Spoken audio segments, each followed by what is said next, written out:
Hello, everyone, and welcome to a new session with Rights and Responsibilities Awareness Initiative. Today, we have Kelly Wang to talk to us about supporting your children language learning. This is a very important topic for many immigrants. Thank you, Kelly, for being here.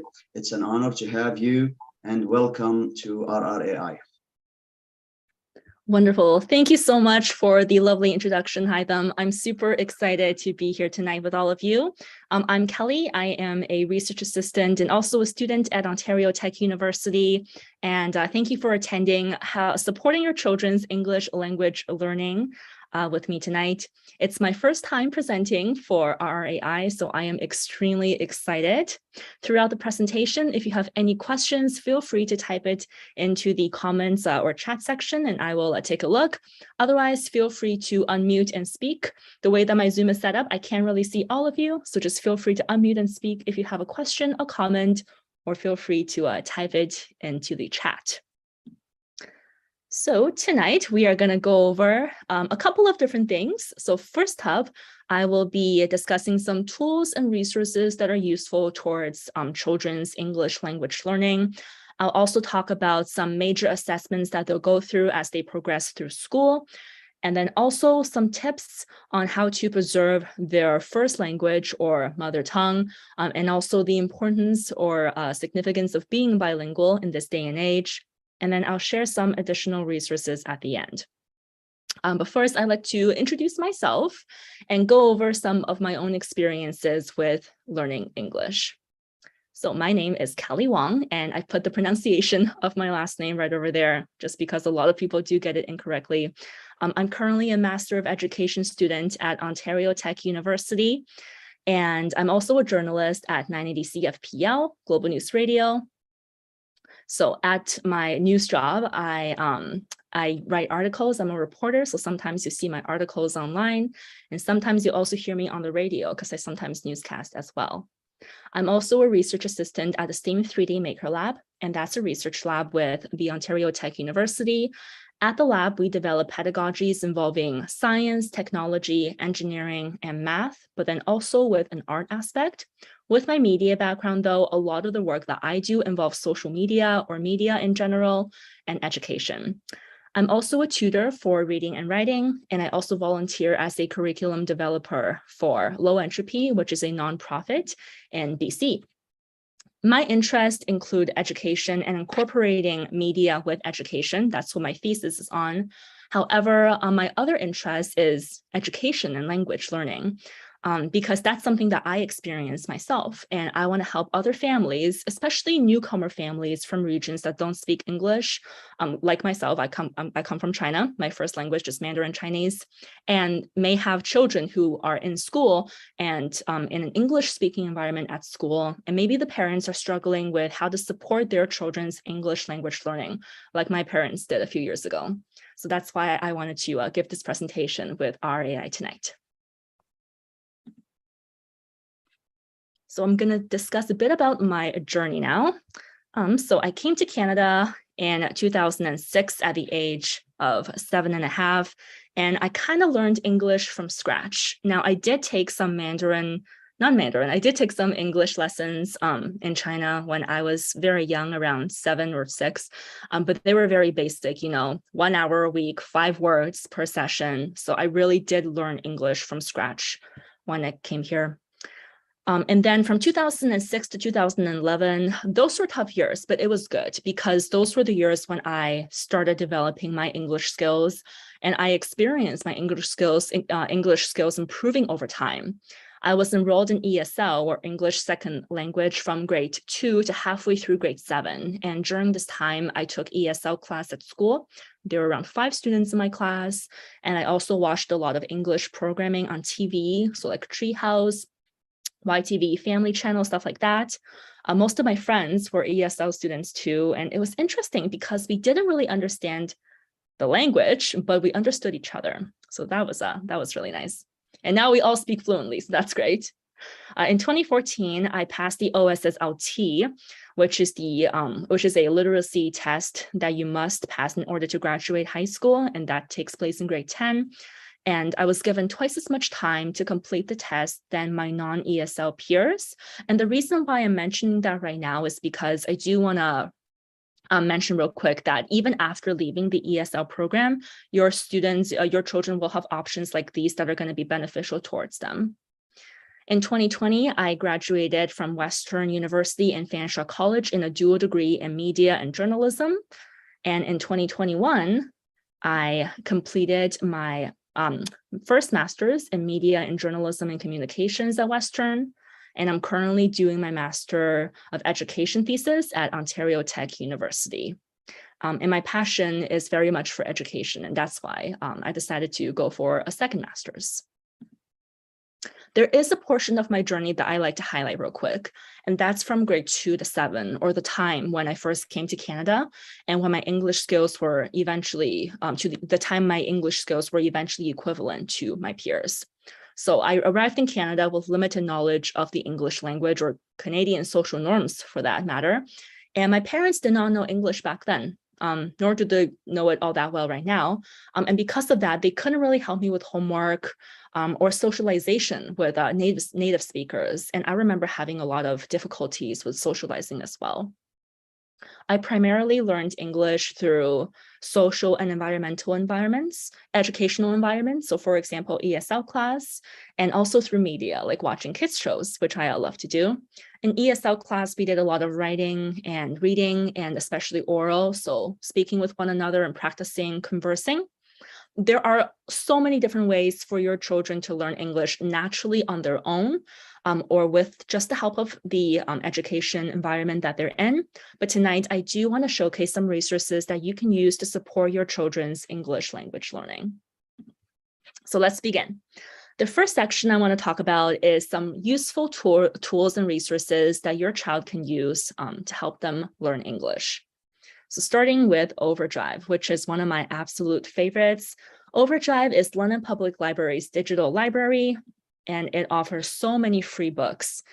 City of London residents and those living in nearby counties can access it for free. You can borrow up to 20 books at a time for up to 21 days. And it also has audiobooks. So for example, Runaway Ponies right over here. You can listen to it and then follow along as well. I use this tool all the time when I'm tutoring. It is an excellent resource, and it's suitable for all levels and ages. You'll find books that are going to be suitable for your child that's just beginning to learn English, or for your teenager that's just beginning to learn English, and then also more difficult books as they move along. Also books for you to read, lots of adult books as well. And they offer a lot of classics like Fly Guy. I loved Fly Guy when I was younger. Pete the Cat. They also offer some really popular ones like Lego, superheroes, and some nonfiction as well, like Big Rigs. So a lot of different options with Overdrive by London Public Library. And I've put the link there as well. There's also a link in the comments section or the chat function on Zoom, where you can follow along with the slides as well. And then you can check it out and click on the link if you're interested. The next resource I want to talk about is ESL games. Now, maybe your kids is more into playing games rather than reading, and that's okay. Just like me when I was younger. So ESL games, all of these resources are free, by the way. ESL games has a lot of games on grammar and spelling, but it also offers some games on like science and maths, and it also offers printable worksheets if you want to print them off for your kids to work on. It's suitable for beginner English learners and a younger audience, so like ages 4 to 12, just because the games are kind of targeted towards a younger audience. I've also put a link on the slide right there. Here's an example of one of the games that your kids can play on this website. It's called Adjectives, Opposites, Crocodile. And the idea is that you roll the red dice right here, and then you bounce from lily pad to lily pad. And then every time you land on a lily pad, it gives you a prompt to answer a question. So for example, a feather is blank, and then your child has to choose which word is most suitable. So is a feather fast, light, slow, or heavy? And then after you get the question right, it's going to say next, and then you can roll again. But then with this game, you got to be careful, because if you land on a crocodile, you go all the way back to the start. So it's just a fun way for kids to have some fun with computer games, but then also learn something new at the same time. Next up is TVO Kids, and I wish I had this resource when I was younger. This is a platform where kids can watch a ton of shows for free, and it's awesome. So you've got classics like Arthur that's been on TV for so long. You've got really popular shows like Paw Patrol that so many kids nowadays love, and it's just a great place to stream popular and classic TV shows for your kids.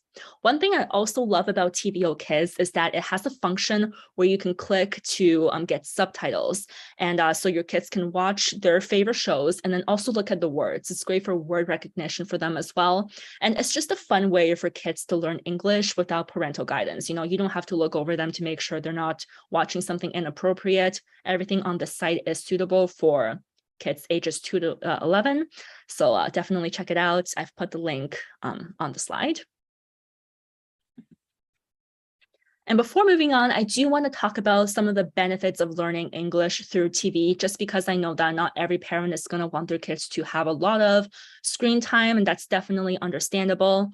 But with learning English through television, it can help your children improve on a lot of different skills. So for example, vocabulary building. They're going to be hearing a lot of new words, and depending on the context, it's really going to help them recognize those words more and more. Pronunciation, absolutely. You know, you have professional voice actors voicing these characters. Their pronunciation and enunciation are always fantastic. Proper grammar, listening comprehension, and also conversing, checking the characters out, how they talk to one another. And also, depending on the show, understanding social norms as well. A tip that I have is that you can figure out what your child's favorite show is, and then you can find the English version of it online. So for example, if your child really loves SpongeBob, like me when I did when I was younger, you can find an English version of SpongeBob just on YouTube. You can just type it out on YouTube and see if you can find anything. Depending on how popular or new or old the show is, you may not be able to find a version of it online, but definitely check it out and see if you can. It's a way for your kids to still feel connected to their favorite show, but then also practice learning a new language at the same time. So the next resource I want to talk about is ESL Kid Stuff. Now, this website is more geared towards teachers, which is why you'll see things like lesson plans, teaching resources here. However, I will say that it's also suitable for parents. It offers a lot of different things like songs, videos, printable worksheets, flashcards, suitable for ages 4 to 12. And I've put the link on the slide. I really love their songs. They're really fun, upbeat. You know, you can listen to it in the car with your kids. The videos, they're like dance, stretch related. So your kids can stretch with them and dance with them, have some fun. It's just a really, really cool website to explore.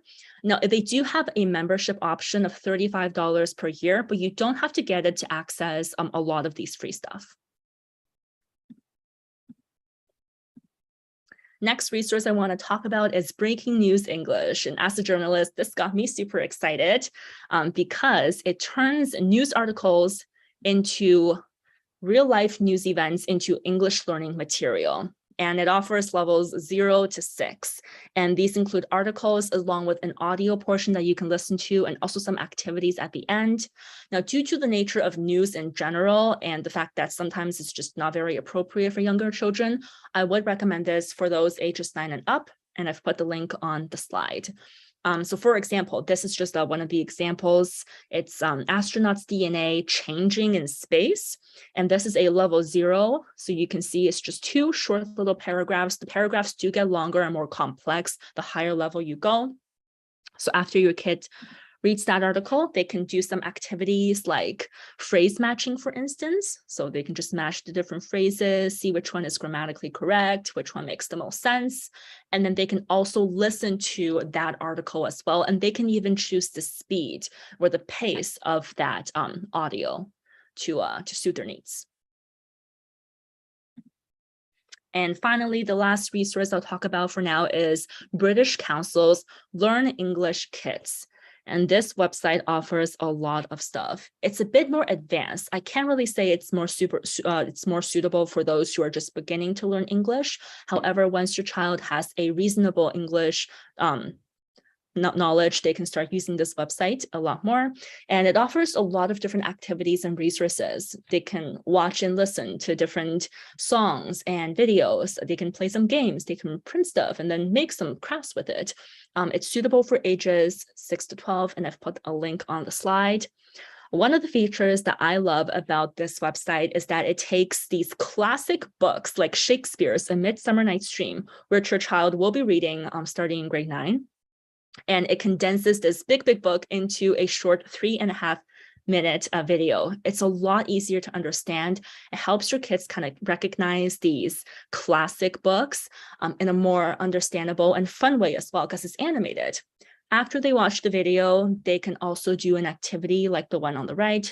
They can just match the characters up.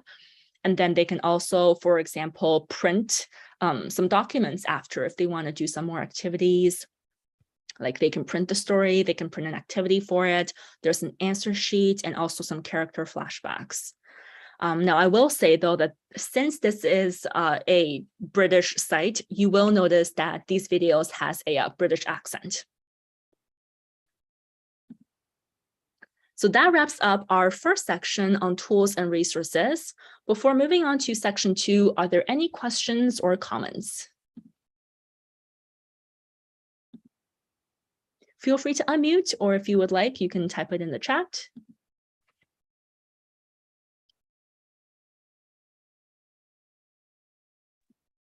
If there is no question, I think we can proceed. We will proceed then. So let's move on to section 2, which are the different types of language assessments your child will be required to do as they progress through school. So these include grade 3 EQAO and grade 6 EQAO. And these are tests that involve literacy and math. In grade 9, there's also an EQAO just for math. And in grade 10, there's the OSSLT, which is a literacy test that you must pass in order to graduate high school. And I'll go over all of these in more detail, starting with EQAO, which stands for Education Quality and Accountability Office. And this is a standardized test every year for literacy and math for grades 3 and 6 students. And EQAO tests are designed to measure the students' ability to understand what they read and also express their thoughts in writing and use the right grammar, spelling, and punctuation. Now, ESL students can be exempt from taking the test if they don't have enough literacy skills compared to their peers. I remember I was exempt back in grade 3 because I came to Canada in grade 2. However, by the time I was in grade 6, I was required to do the test. And since they're standardized, it doesn't really change for any student in Ontario. EQAO does not count as part of a student's mark, and it will not affect their progress in school. You can fail it. Even if your child is poorly on it, you can fail it. It's just a way for EQAO to kind of recognize where everybody is, where every student is on their learning. Unlike the OSSLT, which you have to pass in order to graduate high school, you do not have to pass EQAO. You just get a level 4, 3, 2, or 1. On the EQAO website, which I've linked on the screen and in the slides, there are different types of practice tests that you can do, that your child can do. So for example, this is a screenshot from the grade 6 practice test, and there's English or language on the left and mathematics on the right. And I'll just show you a couple of questions, sample questions from the literacy aspect. These are sample questions for grade 6 EQAO. So for example, the first one is Jocelyn was 10 minutes late. She ran to class. Her presentation was today. And then your student has to choose the best way to combine the following sentences. So these are just like short little questions that your child will be required to do. And then the second question focuses on past tense, present tense, things like that. Another thing that your child will be asked to do in EQAO is reading a portion of text and then answering some short questions that involve the body of text that they just read. So for example, the sample one involves leaf cutter ants, and the question can involve portions of the story, but it can also involve questions like, for example, why does edible roots appear in the parentheses? And then you have to, your child has to select the best answer. So the OSSLT stands for Ontario Secondary School Literacy Test, And your child must pass in order to graduate high school. They must receive a score of at least 75% or get at least 300 out of 400 points. And if a student fails in grade 10, they can retake it again in grade 11. And if they fail in grade 11, they can again retake it in grade 12. And if they fail again in grade 12, students can take the Ontario Secondary School Literacy course, and they have to pass the course in order to graduate. There is no limit, though, on how many times the student can take the test. Now, depending on your child's English proficiency at the time of the test, they may have a couple of options presented to them. So the first one is they may have the option to do the test in grade 11 instead of grade 10. I know I was given that option when I was in grade 10, but I chose to go ahead and do the test anyway. However, if you do choose to go ahead and take it in grade 10, your child will be given extra time to complete the test. I believe back when I did the test, it was half day, but we were given the full day. They may also take the OSSLC course. However, students who take the course must complete and fail the test at least once. Now, if your child, for example, just came to Canada in grade 7, 8, 9, or even grade 10, and they may not feel ready for the OSSLT, definitely speak to your child's teacher or principal just to see what they can figure out for you. I'm sure that they can accompany different students and their needs. Just like EQAO, OSSLT's website also offers practice tests, and I've put a link on the slide for that. And I just took some screenshots of the practice tests, and it's very similar to EQAO in a sense where you'll read a body of text, you'll answer some short questions, but then there's also going to be a lot more essay or short essay-based questions in OSSLT as well. So for example, right here, where you have to use specific details from the reading to support your answer on why Montreal's approach to graffiti is beneficial, and it does tell you how many words it should be approximately.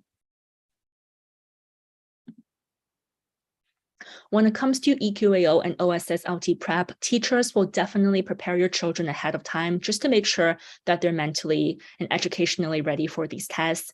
Some schools offer OSSLT prep as well through after-school programs. I know that my high school did this, where every week we would get together with an English teacher after school for about 2 hours and kind of just go over some study guides and materials that are going to help us pass.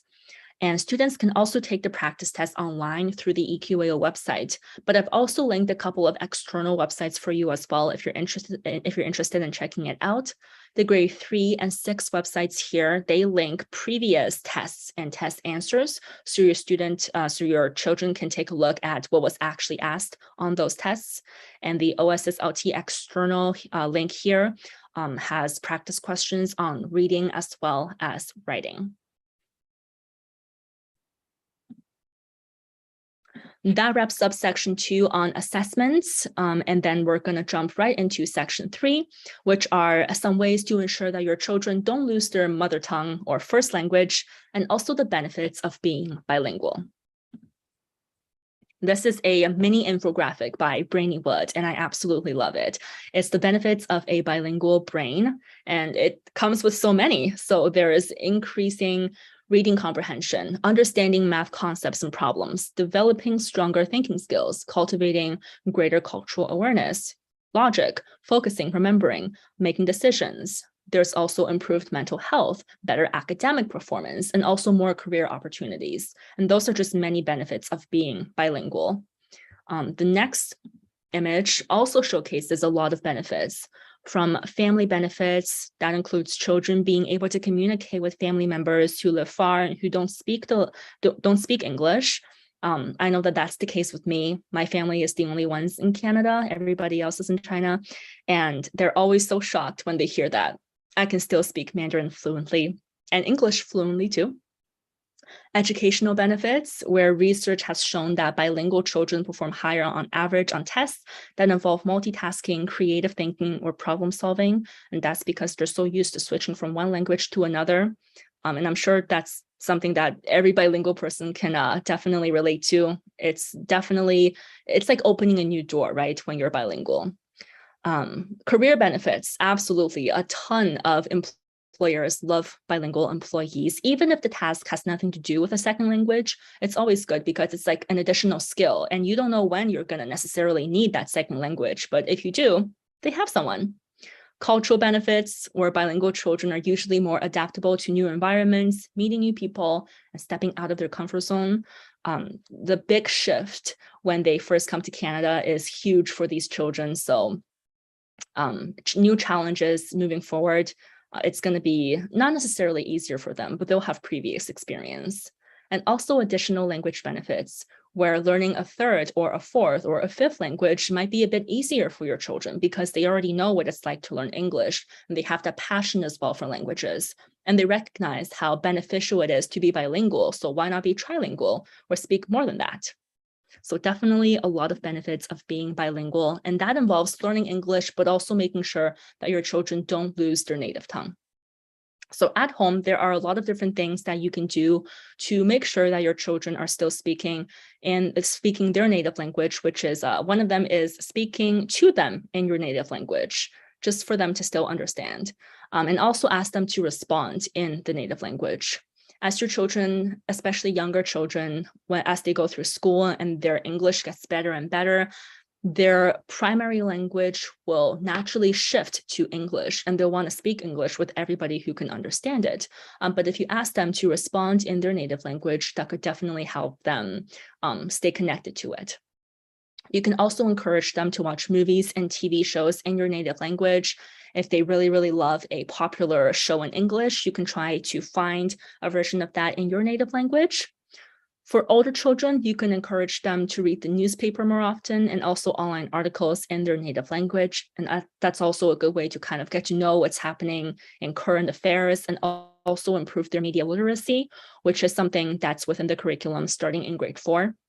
And also just overall seek ways to incorporate their native language into their interest. For example, if your child really, really loves dancing, you can see if there are any cultural dance groups within your area that they can join.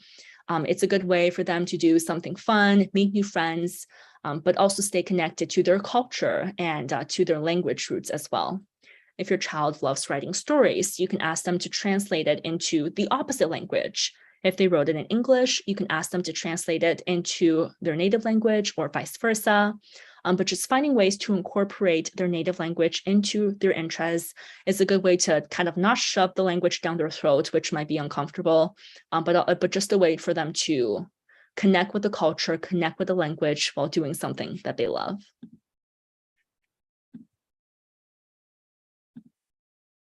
There are also language schools within London that your children can attend, and I do believe these are free to attend. At least the London Chinese School was when I attended.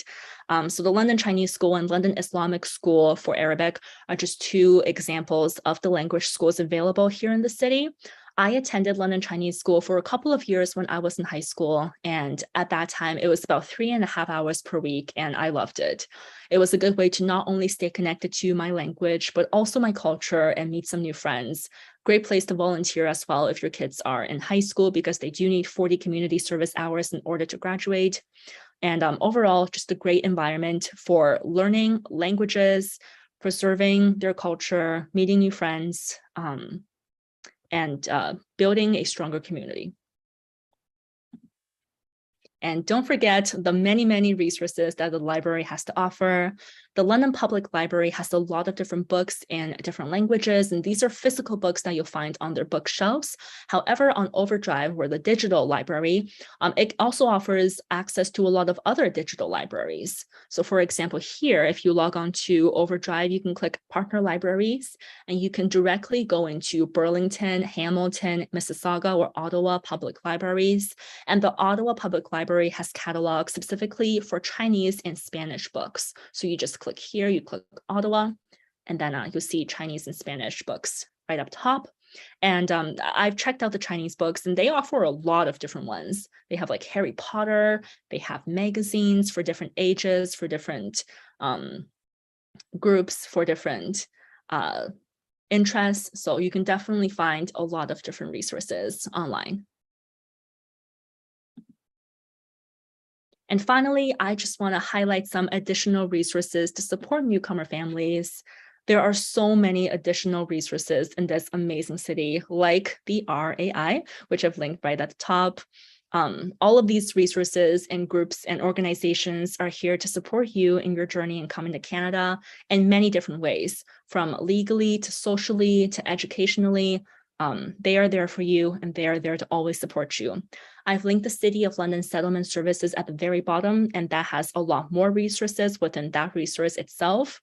But just know that it's a very, very exciting journey up ahead. Lots of different ways to support your children on their English language learning, but it is something that they will take initiative on, and you are gonna love every minute of it, and they will as well. And you'll both learn a lot during this process. That wraps up my presentation. Thank you all so much for listening, and I'm happy to answer any questions you may have. Also, feel free to email me at kelly.wong@ontariotechu.net with any questions or comments. I'm happy to answer them now if you have any, but also feel free to email me as well. Thank you so much. Thank you, Kelly, for this. I do actually have a question, if I may. As you know, we are all, or many of us are immigrants. So when we came to Canada, we will always focus on, to afford the cost, the required cost of living. So sometimes we don't pay attention to keep the mother tongue. So kids will gonna earn the language through the school or the educational system. And at certain point, you look at yourself and find, oh, it might be too late to get back to bring them back to the mother tongue. So in this case, do you have any recommendation, advice, tips that could help parents who think that it might be too late? Thank you for the question, Haitham. And it is an excellent one because it's something that I relate to, but kind of on the opposite end of the spectrum. The one thing I want to tell parents is that I promise you it is never too late. Language is extremely flexible with time and with the individual as well. It's something that's always shifting, just like individuals. And there's nothing wrong. It's very natural for your children to lose their mother tongue over time, and it's not your fault. Of course, there are preventative measures like ensuring that they're reading material, watching material, consuming, conversing in their mother tongue on a regular basis. However, if you find yourself not doing that for long periods of time with your child, and all of a sudden you ask them a basic question and they can't really answer back, don't be afraid to take the steps necessary for them to gain their confidence to go back to their mother tongue and learn more of that. So, and these steps involve a lot of different things, and they can be very, very small, minute, just to help them build up their confidence first. So for example, if your child came to Canada in grade 2, and by the time they're in grade 7, they can't really speak their mother tongue that well, and you want to enroll them in a language school, maybe ask them to go a grade back. There's nothing wrong with that. Tell your child that there is nothing wrong with that. It's just to help them learn a bit more. You can also just talk to them more often in their native tongue. You can tell their relatives to call more, converse with them in their native tongue. Do they have any friends who are interested in learning their language? Maybe have them teach them. Maybe have some conversation circles. But the main key point that I want to say to parents is that A, there is nothing wrong with losing your native tongue over time. B, there are preventative measures that you can take, but C, if you do think it's too late, definitely take some small steps to build your confidence before anything else.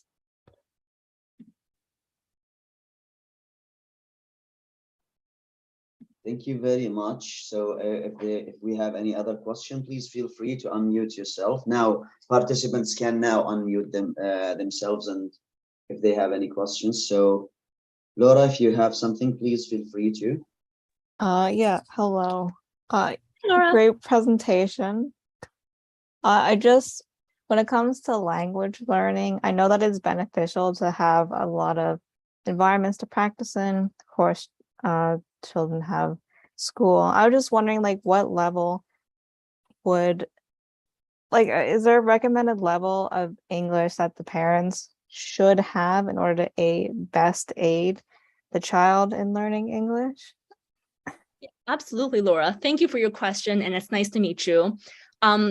The goal of my session overall was to support parents whose English levels are all of it within the spectrum, anywhere in the spectrum, whether you're an English expert or whether you don't know a lot of words, and that's totally fine.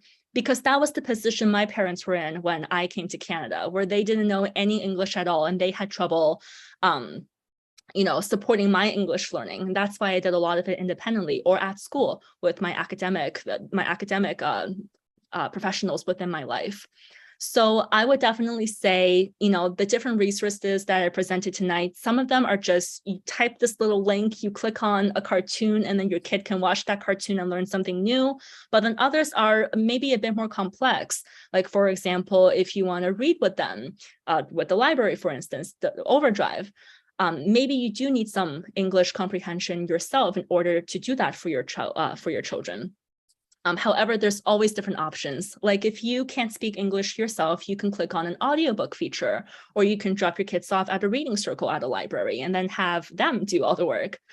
So I definitely want to make sure that parents at whatever stage they are in their English language learning, that they're comfortable supporting their children any way that they can. Thank you for the question. All right, thank you.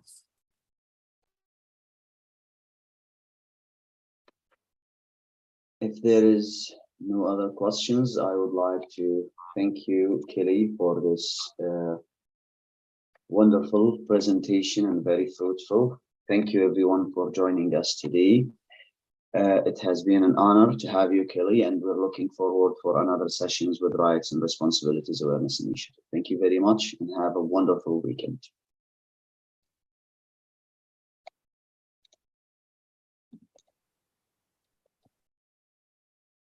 Awesome. Thank you so much, Hytham.